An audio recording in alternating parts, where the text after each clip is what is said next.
Pronoun মানে কি? প্রোনাউনকে বাংলাতে বলা হয় সর্বনাম। প্রোনাউন জিনিসটা কি? প্রোনাউন জিনিসটা হচ্ছে নাউনের পরিবর্তে যেটাকে আমরা লিখি সেইটাকে প্রোনাউন বা সর্বনাম বলা হয়।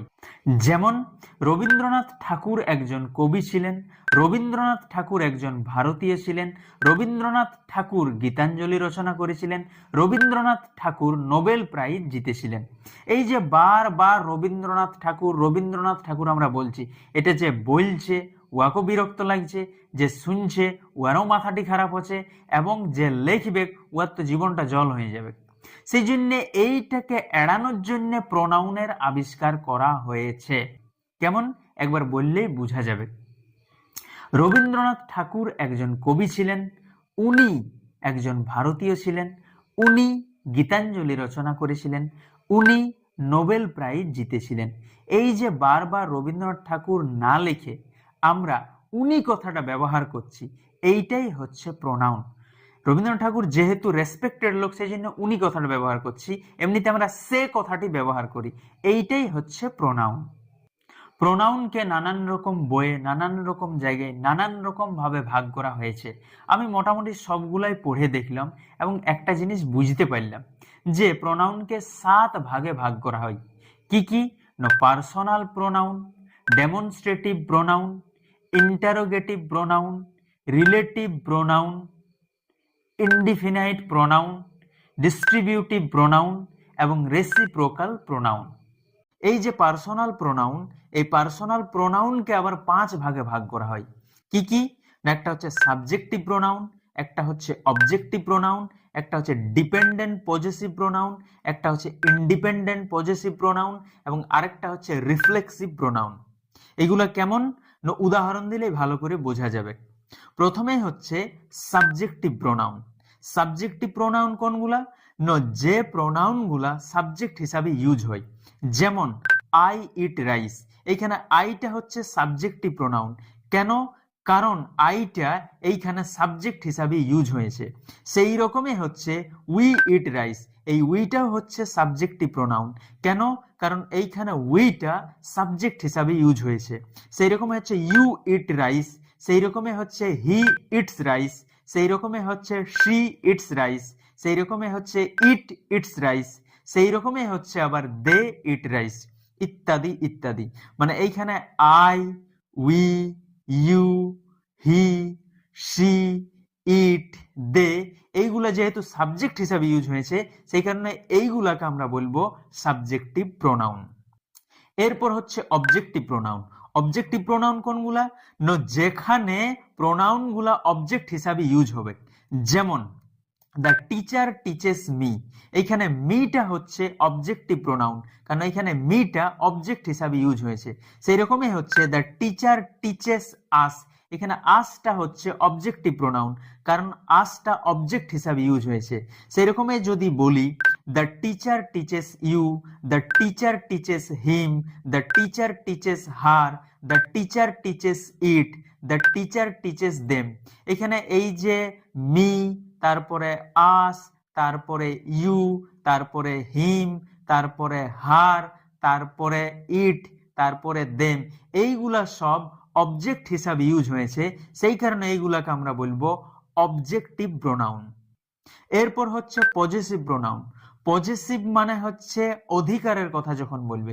এইটা দুটা ভাগ আছে, একটা হচ্ছে ডিপেন্ডেন্ট পজেসিভ আর আরেকটা হচ্ছে ইন্ডিপেন্ডেন্ট পজেসিভ। তো ডিপেন্ডেন্ট পজেসিভটা কেমন? No I love my mother, এখানে যে মাই আমার বলছি, আমার অধিকারের কথা বলছি, এই জন্য এইটা হচ্ছে ডিপেন্ডেন্ট পজেসিভ প্রোনাউন। সেই রকমই হচ্ছে উই লাভ আওয়ার মাদার, সেই রকমই হচ্ছে ইউ লাভ ইয়োর মাদার, সেই রকমই হচ্ছে হি লাভ হিজ মাদার, সেই রকমই হচ্ছে শি লাভ হার মাদার, সেই রকমই হচ্ছে ইট লাভ ইটস মাদার, সেই রকমই হচ্ছে দে লাভস দেয়ার মাদার। এখানে এই যে মাই, তারপর হচ্ছে আওয়ার, তারপর হচ্ছে ইয়োর, তারপরে হচ্ছে হিজ, তারপরে হচ্ছে হার, তারপরে হচ্ছে ইটস, তারপরে হচ্ছে দেয়ার, এইগুলা হচ্ছে ডিপেন্ডেন্ট পজেসিভ প্রোনাউন। এরপর হচ্ছে ইন্ডিপেন্ডেন্ট পজেসিভ প্রোনাউন, মানে এইখানে পজেসিভটা ইন্ডিপেন্ডেন্ট থাকবে। আগেরটা ডিপেন্ডেন্ট ছিল কোনো কিছুর উপর, যেমন মাইটা মাদারের উপর ডিপেন্ডেন্ট ছিল, কিন্তু এইখানে কোনো কিছুর উপর ডিপেন্ডেন্ট থাকবে না, সেই জন্য এইটা হচ্ছে ইন্ডিপেন্ডেন্ট প্রোনাউন। যেমন the food is mine, the food is ours, the food is yours, the food is his, the food is hers, the food is its, the food is theirs, ইত্যাদি ইত্যাদি।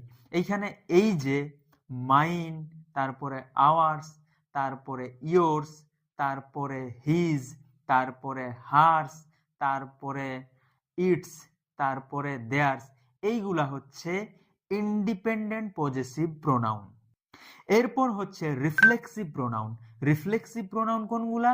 যখন একটা প্রোনাউন নিজেই নিজের কথা বলবে। যেমন আই লাভ মাইসেলফ, এই যে মাইসেলফ, এইটা আমি আমার কথাই বলছি, সেই জন্য এই মাইসেলফটা হচ্ছে একটা রিফ্লেক্সিভ প্রোনাউন। সেই রকমই হচ্ছে উই লাভ আওয়ার সেলফ, এইটা হচ্ছে একটা রিফ্লেক্সিভ প্রোনাউন। সেই রকম হচ্ছে ইউ লাভ ইয়োর সেলফ, তারপরে হচ্ছে হি লাভস হিমসেলফ, সেই রকম হচ্ছে শি লাভস হারসেলফ, সেই রকমই হচ্ছে ইট লাভস ইটসেলফ, সেই রকমই হচ্ছে দে লাভস দেমসেলফ, ইত্যাদি ইত্যাদি। মানে এইখানে myself, our self, your self, himself, herself, itself এবং দেমসেলফস, এইগুলো হচ্ছে রিফ্লেক্সিভ প্রোনাউন। এই যে পাঁচটা আমি প্রোনাউনের কথা বললাম, subjective pronoun, objective pronoun, dependent possessive pronoun, independent possessive pronoun এবং রিফ্লেক্সিভ প্রোনাউন, এগুলা সবাই কিন্তু হচ্ছে পার্সোনাল প্রোনাউনেরই এক একটা ভাগ। ডেমনস্ট্রেটিভ প্রোনাউন কাকে বলে? ডেমনস্ট্রেটিভ প্রোনাউনের বাংলা হচ্ছে নির্দেশক সর্বনাম। এই নির্দেশক সর্বনামটা কি? যখন কোনো বস্তুকে বা কোনো জায়গাকে বা কোনো ব্যক্তিকে আমরা নির্দেশ করছি বা ইঙ্গিত করছি, তখন সেইটাকে ডেমনস্ট্রেটিভ প্রোনাউন বলা হয়। যেমন উদাহরণ দিলে ভালো করে বোঝা যাবে। দিস ইজ মাই বুক, এইখানে এই যে দিস, এইটা হচ্ছে একটা ডেমনস্ট্রেটিভ প্রোনাউন। সেই রকম হচ্ছে দ্যাট ইজ ইয়োর ব্যাগ, এইখানে এই যে দ্যাট, এইটা হচ্ছে একটা ডেমনস্ট্রেটিভ প্রোনাউন। সেই রকমই হচ্ছে দিজ আর মাই বুকস, এইটা দিজ, এইটা হচ্ছে একটা ডেমনস্ট্রেটিভ প্রোনাউন। সেরকম হচ্ছে দোজ আর ইয়োর ব্যাগস, এইটা হচ্ছে একটা ডেমনস্ট্রেটিভ প্রোনাউন। মানে এখানে যে this, that, these are those, এইগুলা হচ্ছে ডেমনস্ট্রেটিভ প্রোনাউন বা নির্দেশক সর্বনাম।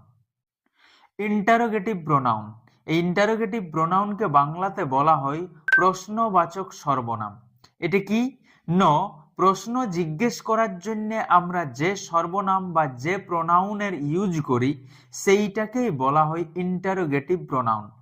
যেমন হু রোট দিস বুক, এখানে হুটা হচ্ছে ইন্টারোগেটিভ প্রোনাউন। সেই রকমই হচ্ছে হুম উই সাপোর্ট, এখানে হুমটা হচ্ছে একটা ইন্টারোগেটিভ প্রোনাউন। সেই রকমই হচ্ছে হুজ বুক ইজ দিস, এখানে এই যে হুজ, এইটা হচ্ছে একটা ইন্টারোগেটিভ প্রোনাউন। সেই রকমই হচ্ছে হোয়াট ইজ ইয়োর নেম, এখানে হোয়াটটা হচ্ছে একটা ইন্টারোগেটিভ প্রোনাউন। সেই রকমই হচ্ছে হুইচ মুভি ইউ লাইক, এখানে এই যে হুইচটা একটা হচ্ছে ইন্টারোগেটিভ প্রোনাউন। রিলেটিভ প্রোনাউন, এই রিলেটিভ প্রোনাউনকে বাংলাতে বলা হয় সম্পর্কবাচক সর্বনাম। এই সম্পর্কবাচক সর্বনামটা কি?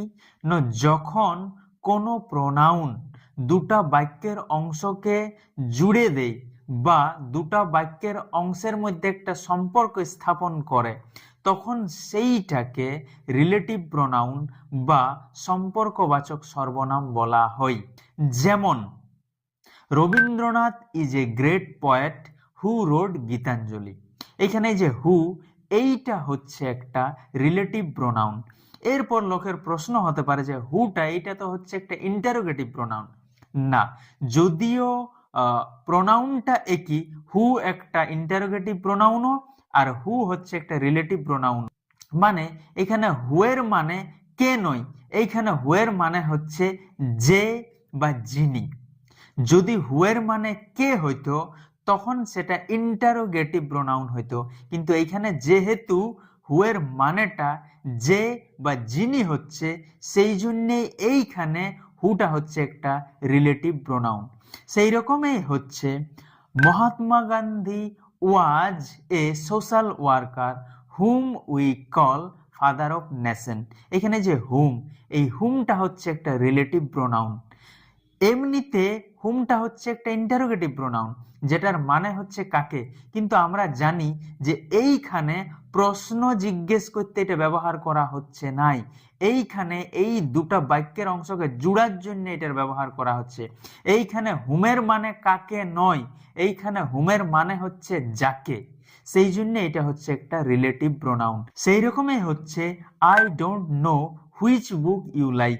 এখানে যে হুইচ, এইটা হচ্ছে একটা রিলেটিভ প্রোনাউন। কেন? কারণ এইখানে আমরা প্রশ্ন জিজ্ঞেস করার জন্য হুইচটা ব্যবহার করছি না। হুইচটা আমরা যখন প্রশ্ন জিজ্ঞেস করার জন্য ব্যবহার করি তখন এটার মানে হয় কোনটি, কিন্তু এইখানে আমরা দুটা বাক্যকে জুড়ছি, সেই জন্য এটা হচ্ছে একটা রিলেটিভ প্রোনাউন, যেখানে এটার মানে হচ্ছে যেটি। ইনডিফিনাইট প্রোনাউন, যেটাকে বাংলাতে বলা হয় অনির্দিষ্ট সর্বনাম। এই নামটার মধ্যেই বোঝা যাচ্ছে ইনডিফিনাইট মানে যেটা ডেফিনেট লয়, ইনডেফিনেট সেইটাকেই অনির্দিষ্ট সর্বনাম বলা হয়। মানে যে সর্বনামের দ্বারা কোনো ব্যক্তিকে বা বস্তুকে নির্দিষ্ট করে না ডাকে সাধারণভাবে ডাকা হয়, তখন সেইটাকে অনির্দিষ্ট সর্বনাম বা ইনডিফিনাইট প্রোনাউন বলা হয়। যেমন হচ্ছে someone is knocking at the door. এই যেখানে সামওয়ান, এটা আমরা বুঝতে পারছি না কে নির্দিষ্ট করে, সেই জন্য এইটা হচ্ছে একটা ইনডিফিনাইট প্রোনাউন। সেরকমই হচ্ছে এনিথিং ইজ পসিবল। এই যে এনিথিং, কোন জিনিসটা পসিবল না এনিথিং, এটা একদম নির্দিষ্ট করে বোঝা যাচ্ছে না, সেই জন্য এইটাও হচ্ছে একটা ইনডিফিনাইট প্রোনাউন। সেই রকমই যদি আমি বলি যে সামওয়ান হচ্ছে, এনিওয়ান হচ্ছে, এভরিওয়ান হচ্ছে, সেই রকম হচ্ছে সামথিং, এনিথিং, এভরিথিং, এগুলা সবেই ইনডিফিনাইট প্রোনাউন। ডিস্ট্রিবিউটিভ প্রোনাউন, এই ডিস্ট্রিবিউটিভ প্রোনাউনকে বাংলাতে বলা হয় বন্টনবাচক সর্বনাম। এটা কি না, যখন একাধিক ব্যক্তিকে বা একাধিক বস্তুকে এক একজনকে বোঝাবার জন্য কোনো একটা সর্বনামের ব্যবহার করা হয়, তখন সেইটাকে ডিস্ট্রিবিউটিভ প্রোনাউন বা বন্টনবাচক সর্বনাম বলা হয়। কেমন না, উদাহরণ দিলে বোঝা যাবে। যেমন হচ্ছে each of the student got a prize. এখানে ইচটা হচ্ছে একটা ডিস্ট্রিবিউটিভ প্রোনাউন। সেই রকমই হচ্ছে either of you can join us. এখানে আইদারটা হচ্ছে একটা ডিস্ট্রিবিউটিভ প্রোনাউন। সেই রকমই হচ্ছে neither of them was present. এখানে নাইদার, এইটা হচ্ছে একটা ডিস্ট্রিবিউটিভ প্রোনাউন। এরপর হচ্ছে রেসিপ্রোকাল প্রোনাউন বা পারস্পরিক সর্বনাম। এটা কি না, যখন দুই বা তার বেশি ব্যক্তির পারস্পরিক সম্পর্ক বা ক্রিয়া বোঝাবার জন্য যে সর্বনামের ব্যবহার করা হয় তাকেই পারস্পরিক সর্বনাম বা রেসিপ্রোকাল প্রোনাউন বলা হয়। যেমন উদাহরণ দিলে ভালো করে বোঝা যাবে যে উই লাভ ইচ আদার। এখানে এই যে ইচ আদার, এইটা হচ্ছে একটা রেসিপ্রোকাল প্রোনাউন। সেই রকমই হচ্ছে we should help one another. এই যে এখানটা ওয়ান অ্যানাদার, এইটাও হচ্ছে একটা রেসিপ্রোকাল প্রোনাউন।